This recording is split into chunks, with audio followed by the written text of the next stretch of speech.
Expansion calculations. For this video, we are going to look at how to calculate the amount of expansion that's going to take place on a piping system that we have installed. For this particular example, we're working on a steam system and we have installed 300 feet of pipe, or our original length is equal to 300 feet. The next thing that we're looking at is our delta T. So delta T means change in temperature. In this situation, our steam system is going to operate at 750 degrees Fahrenheit, and we installed it at 70 degrees Fahrenheit. So we need to minus our 70 degrees Fahrenheit. So on our calculators, we can do 750 minus 70, and that gives us a delta T of 680 degrees Fahrenheit. The next thing we need to know is something called the coefficient of expansion.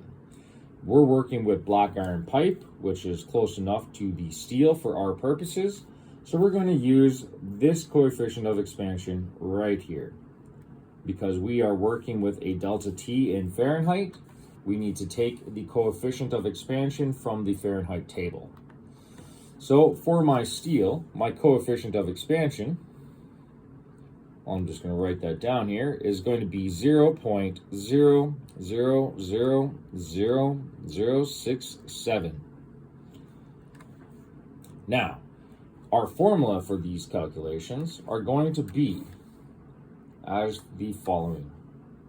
We're going to draw our triangle here, and we're going to put our length change up top, and then we're going to put the rest of our values down below. Our original length, the length that we installed the piping at, our delta T, the change in temperature, and lastly, our coefficient of expansion.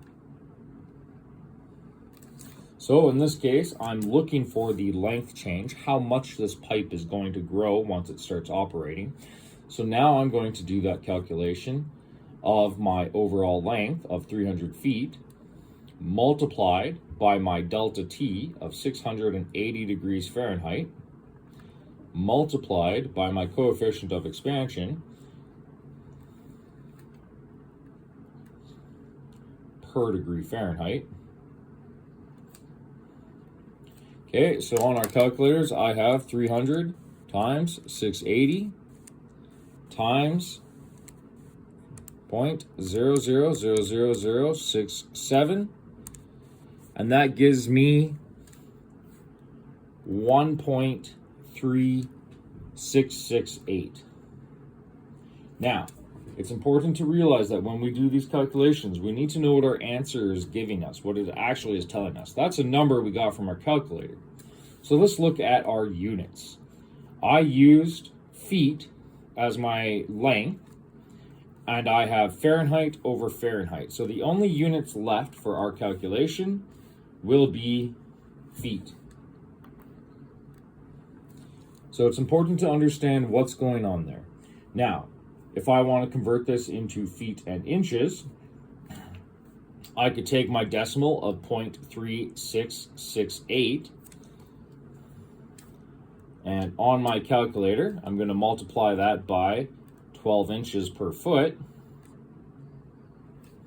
or simply times 12 on my calculator. 0.3668 times 12, I have 4.4 inches. So I can take my 0.4 inches times 16.